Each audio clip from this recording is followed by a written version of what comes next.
Hello প্রিয় শিক্ষার্থী, আজকে আমরা শিখব ইম্পারেটিভ সেন্টেন্সের active to passive.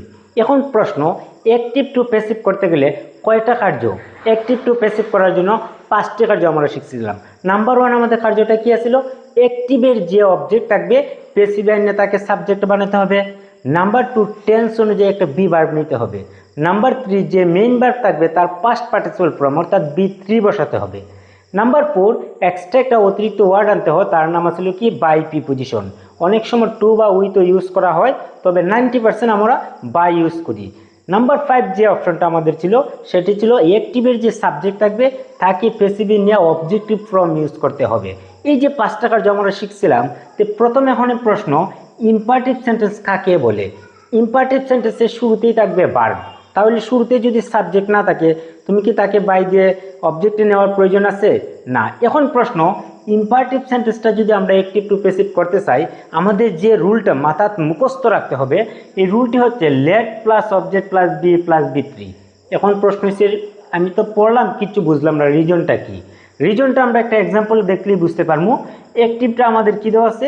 Open the door. তুমি একটু কল্পনা করো চাই, ওপেন দ্য ডোর এটি কী ধরনের sentence? Assertive, interrogative, imperative, objective, exclamatory, এর ভিতরে এটি হচ্ছে ইম্পারেটিভ সেন্টেন্স। কিভাবে আমি আইডেন্টিফাই করলাম? কারণ যে ওপেন আছে এটি একটি ভার্ব দ্বারা স্টার্ট হয়েছে। শুরুতে যদি ভার্ব থাকে তখন সেটা হয়ে যায় ইম্পারেটিভ সেন্টেন্স।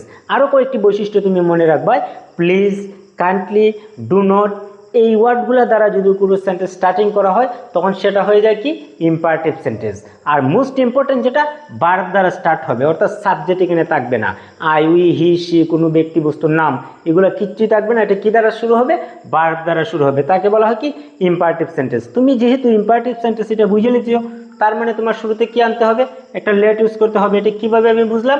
এই যে আমাদের সূত্র বা রুলের ভিতরে আমি দিয়ে দিছি, ইম্পারেটিভ সেন্টেন্স যখন তুমি বুঝতে পারবে তখন অ্যাক্টিভ থেকে প্যাসিভ করতে গেলে শুরুতে একটা লেট ইউজ করবে। লেট ইউজ করার পর তোমার যে অবজেক্ট থাকবে, একটু চিন্তা করে দেখো, এই যে ওপেন ভার্ব আছে, ভার্বের পরে দি ডোর যে অংশটা আছে এটাকে আমি কি বলতেছি? অবজেক্ট। তারপরে আমি কি আনতে বসাবো? দি ডোর অবজেক্ট। অবজেক্ট বসানোর পর রুল অনুযায়ী আমার একটা বি আনতে হবে। এটাও আমাদের জানি অ্যাক্টিভ টু প্যাসিভ করতে গেলে বি ভার্ব 8টি। কি কি? এম, ইজার, ওয়াজার, বি, বিং, বিন। অর্থাৎ এই 8টার থেকে এই একটা মাস্ট বি থাকতেই হবে অ্যাক্টিভ টু প্যাসিভ করতে গেলে। তাহলে ওই সেই সূত্র অনুযায়ী আমরা এখানে কি নিতে পারি? বি নিতে পারি। যেহেতু আমি বিটা ইউজ করলাম, তারপর যে মেইন ভার্বটা থাকবে তার কয় নং ফর্ম? 3 নং, মানে পাস্ট পার্টিসিপল ফর্ম। তাহলে আমি এখানে কি ইউজ করছি? ওপেনটা ইউজ করছি। আরও কয়েকটা এক্সাম্পল যদি আমরা দেখি তাহলে বুঝতে পারবো। অ্যাক্টিভ দেওয়া আছে কি? Close the window. এই যে ক্লোজ, এটি একটি ভার্ব, তার মানে ইম্পারেটিভ সেন্টেন্স। যেহেতু আমি ইম্পারেটিভ সেন্টেন্স বুঝে লাইছি, সেহেতু আমার প্যাসিভ করার জন্য শুরুতে একটা কি ইউজ করতে হবে? লেট ইউজ করতে হবে। তারপর অবজেক্টে কি আছে?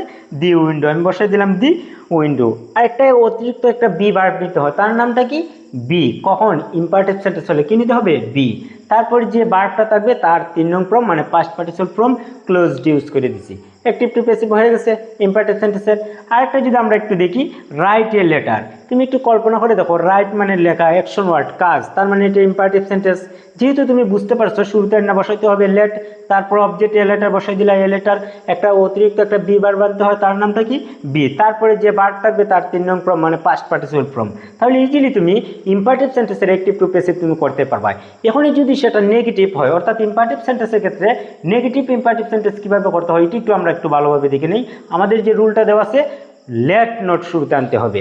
এক্সাম্পল একটু ভালো করে বুঝি, ডু নট ওয়েস্ট টাইম। এই যে আমি সেন্টেন্সটা পড়লাম অ্যাক্টিভের, এটা দেখে আমি বুঝতে পারতেছি এটা কি? Negative sentence. যেহেতু নেগেটিভ সেন্টেন্স, সেহেতু ডু নটের পরিবর্তে প্যাসিভ করতে গেলে কি ইউজ করতে হবে?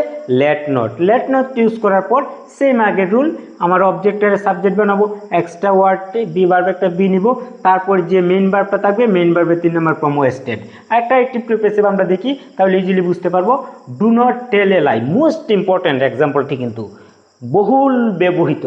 তাহলে যদি আমি পাই ডু নট, এটা তো আমি জানি ইম্পারেটিভ সেন্টেন্স, শুরুতে আমি বসাই দিব লেট নট। তারপরে এলআই আছে আমার কি? অবজেক্ট, বসাই দিব এলআই। এক্সট্রা একটা বি ভার্ব আনতে হয় কি? বি। তারপরে যে টেল আছে, টেলের পাস্ট পার্টিসিপল ফর্মটা কি? টোল্ড। আরেকটা আমরা দেখি, যদি নেভার থাকে তখন কিভাবে অ্যাক্টিভ টু প্যাসিভ করতে হয়। নেভার যদি থাকে, তুমি এটাও কল্পনা করে রাখো বা মুখস্থ মেমোরাইজ করতে পারো, এটা শুরুতে লেট আনতে হবে। তারপর অবজেক্ট দি রুলস আছে, বসাই দিলে দি রুলস। এই যে নেভার ওয়ার্ডটি আছে, সেই ওয়ার্ডটি কিন্তু প্যাসিভে ইউজ করতে হবে। তাহলে তুমি নেভার ইউজ করবে। নেভার ইউজ করার পর তোমার যে এক্সট্রা একটা বি ভার্ব নিতে হয়, সেই বি ভার্বটি তুমি বসাইবা বি, তারপরে যে ভার্বটি থাকবে তার পাস্ট পার্টিসিপল ফর্ম। এখন তুমি কল্পনা করে দেখো সাইন, অ্যাক্টিভ টু প্যাসিভ করতে গেলে ইম্পারেটিভ সেন্টেন্সের ক্ষেত্রে কি কি জিনিস তোমার মাথায় রাখতে হবে। এক নম্বর ওয়ার্ড এটাই মাথায় রাখতে হবে, অ্যাক্টিভ সেন্টেন্সটা যদি ইম্পারেটিভ হয় শুরুতে আনতে হবে লেট, তারপর অবজেক্টের সাবজেক্ট, তারপর একটা বি ভার্ব বি বসাতে হবে, তারপর যে ভার্বটা থাকবে তার 3 নম্বর ফর্ম মানে পাস্ট পার্টিসিপল ফর্ম। অর্থাৎ একবার ইজি, পানি পানি হয়ে যাবে সব।